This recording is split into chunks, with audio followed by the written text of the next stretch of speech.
Hey, Lee Robinson here from American Sentinel K9. You can obviously see we have a first-class facility. I have 2 degrees in animal sciences, I'm certified in AI, and sometimes when we do a breeding, we'll use a breed stand because it makes the breeding just take place safer and with less energy, and it's more time efficient. But you have these fur moms and fur dads that want to come out and they see a breeding stand and they think something cruel and abusive is taking place. They start to call these breeding stands inappropriate things, and they're really just speaking on a subject they know nothing about. So we're going to do a breeding today here on video without a breeding stand, and I'll explain some of the problems that occur when you don't use a breeding stand. And if anything gets hectic, I will get involved. And sometimes the female just likes to spin and turn and twist, and it can lead to problems, especially for the male. I've never had any problems, but when I see a female that's a bit on a hyper end like that, I usually intervene, of course. And a breeding stand is just being preemptive and prevents me from having to emergency intervene. But because these whack jobs out there that don't have enough going on in their own life want to speak on subjects and make accusations that are false, I'm going to just go ahead and show you a breeding that's going to take place. Now obviously the first step is to have a clean facility.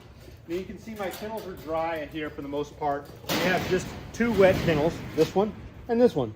The kennels are washed every day, and we'll just do a quick tour and you can see that the kennels are dry and they're all clean. Why? Because we wash them every day. But when you get ready to do a breeding, you need to come out and make sure that the kennels are clean. Well, there's one that was wet, so she may have had a bowel movement. Here's a dry one, etc. Of course, the only dog that really had a bowel movement was the one we were going to breed, so we had to wash his kennel out. And you'll see there's water right there. And then the neighboring kennel, when I washed his out, some of it splashed into there, so I washed that one out also as well.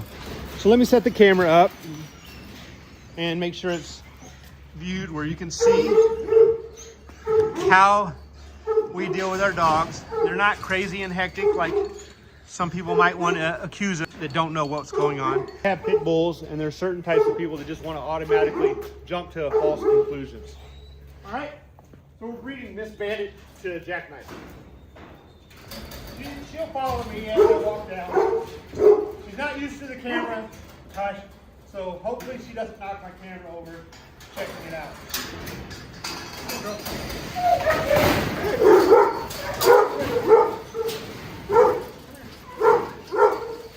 Come on, Jack. Come on. Come here, girl. Come on. Good girl.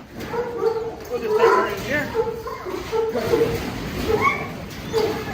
going to get the camera. Just so you can see, they're not fighting. She's just crazy and energetic. Let me make sure you can see. And a breeding stand is going to prevent that. But she just does that. She's not going to tag him, not going to hurt him.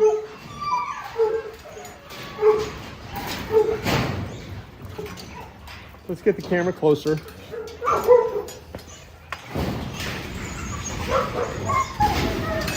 And it's going to take him a minute. See, he's going to have a hard time with it. He's not going to be able to get in efficiently. It's a waste of time. And there's more time for injury.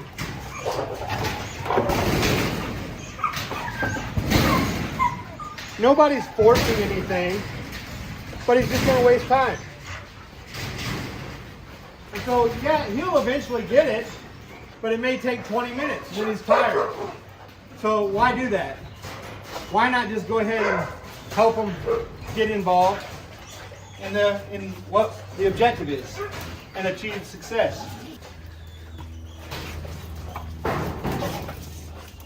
So you can see he's not having success. So why waste the time? Good girl, good girl. All right, so a lot of time has gone by, maybe 5 minutes, and he's been unsuccessful. So instead of him wasting his energy and getting tired, let's get this done. And that's what the breeding stand does. It holds the female still so he can do his due diligence. Now, I am not actually touching his genitalia. I just have to touch the sheath, the skin around it, and kind of guide it in. He's guided in. I'm just holding her hip. Now that he's tied, she's gonna buck. She's gonna buck and flip and twist and turn. And that's not good on the dogs either. This is what your animal rights activists seem to want to take place because they're ignorant. Now his leg's hooked up and a breeding stand prevents this. Okay? Sometimes she'll walk underneath him and almost flip him like she's doing now. A breeding stand prevents this. But these ignorant people online that know nothing about breeding dogs want to come in here and tell the experts how to do their job. I have 2 degrees in animal sciences from the University of Illinois. I'm certified in AI. I worked at the Cincinnati Zoo. I don't care what internet experts have to say that are not experts. They're experts at sharing nonsense. They don't know anything about the subject, and they should keep their opinion to themselves. What I care for isn't internet opinions. What I care for is facts, okay? Facts are more important. Do you think it's good for her to drag him around like that? To walk underneath his armpits and flip him around like that? Do you think that's good for either one of them? No, it's not, okay? Now, there he's knocked down. So the breeding stand, all it does is hold her calm. She's not in pain. I didn't make anything happen that would not have eventually happened on its own. It's just making it safer. I keep a clean facility. I have superbly bred dogs, very healthy dogs, very fit, loved, and cared for and trained and exercised dogs that are bonded with me. And now, look at her. When I let go of her, what she do? Walk underneath it. You may not have been able to see that. But the breeding stand just prevents problems. Okay? So you can share your expert opinion and you can lie about people and make false accusations, but I'm telling you, you're not being very godly when you're doing that because you're just making up rumors. And that's what some of you people do. You have no life. You want to be the breeding fur mama police, okay? But you're ignorant. And so you can call animal control, and animal control will come out here and tell me the same thing they said before, and that is that my facilities are better than theirs. My degrees in education and experience is greater than theirs. They talk to me and they get advice, okay? They don't come out here and tell me what to do. You think that's good for him or her? You freaking idiots. You don't know what you're talking about. All right, you had both legs hung up. So that's what the breeding stand prevents. It causes issues to disappear. And so, yeah, I get irritated by these girls or women. Occasionally you'll have a man that wants to save the world and they want to tell you how to take care of your animals. Oh, your dog has testicles. You need to have her neutered. Oh, your female is not spayed. You need to have her spayed. Why? Why would I need to have the dog spayed or neutered? Oh, because it could prevent ovarian or testicular cancer. Do you have your breasts? You will get your breasts removed when you have breast cancer. You don't get your breasts removed before you have breast cancer. It's not preventative medicine. That is treatment. You do things like that when a problem occurs. When you have a healthy animal and you love dogs, you breed and preserve healthy animals. Okay, so this video is made particularly for the fools and the idiots and the judgmental. We're providing education here, and that's what this video is about. This video is for education purposes only. Some people see something like this and they think it's canine porn. This is not pornography. This is natural events. And if you see something like this and you think of porn, that means you got a problem. If you think of that when you're dealing with animals, you need to go see a psychiatrist. Come here, girl. Don't you knock over my camera. Come here, girl. Easy, easy. Come here. Good girl. Good girl. So what does the breeding stand do? I need to adjust the lens.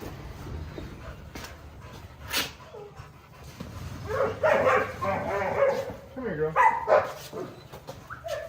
So what does the breeding stand do? The breeding stand, it just secures her collar.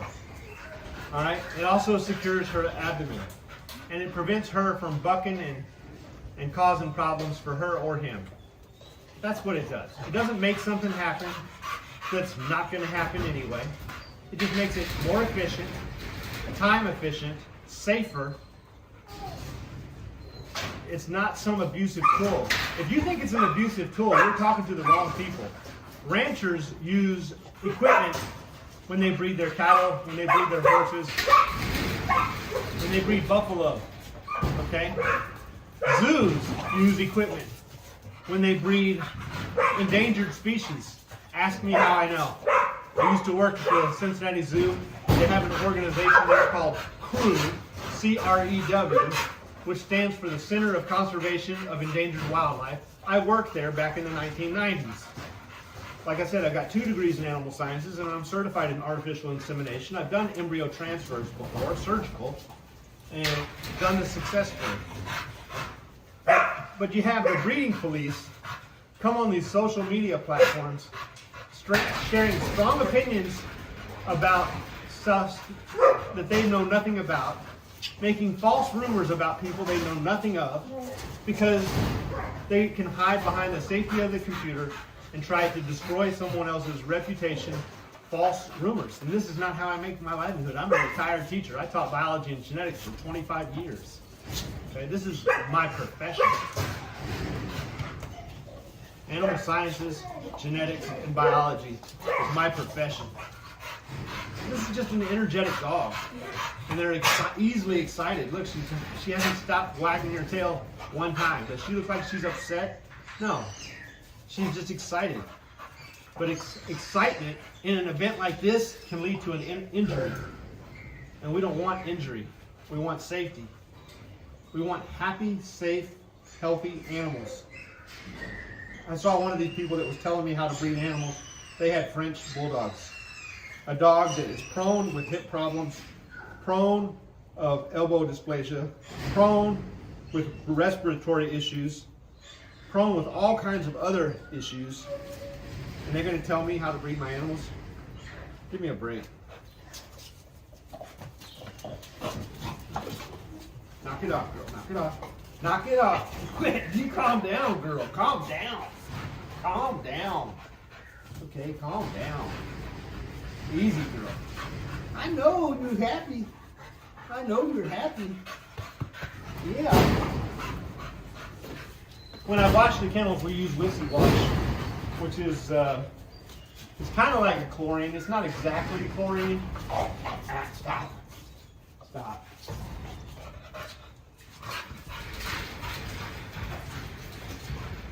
Good. Good. So this is going to take a while, and I'll stop talking here, and then we'll just edit the video out when it's done, because I'm not going to let go of her so we can have an injury just so I can go stop the camera. I'll edit it out and make it short later.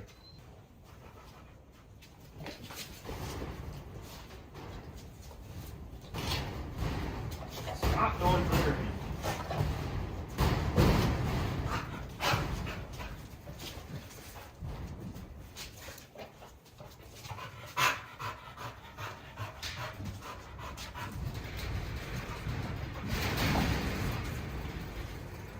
Alright, so they're apart. Now let me put her up. Alright.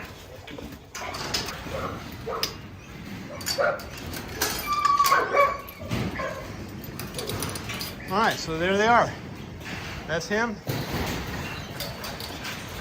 And that's her. And there's Banshee and Boomer and Chewy, American Sentinel, and Elsa, American Sentinel, Ranger, American Sentinel, Biscuit, American Sentinel, Scratch, American Sentinel, Makita, American Sentinel, Cobalt, American Sentinel, Kimura, American Sentinel, Bumper, American Sentinel, good boy Bumper, good boy. Trinity, hey Trinity. Good girl, American Sentinel. Spaz, American Pit Bull Terrier. Pumpkin, American Pit Bull Terrier. And back to Jackknife, American Pit Bull Terrier. This is an American Pit Bull Terrier. That's Bam Bam, an American Pit Bull Terrier. And that's the dog we bred Miss Bandit. So we have Miss Bandit and Miss Parker. This is Bam Bam. Bam Bam looks just like his sire. Let me show you on camera. Boomer. That's Boomer. He's the daddy of Bam Bam. That's the son. Talk about consistency. That's from understanding canine genetics. Y'all take care and have a blessed day.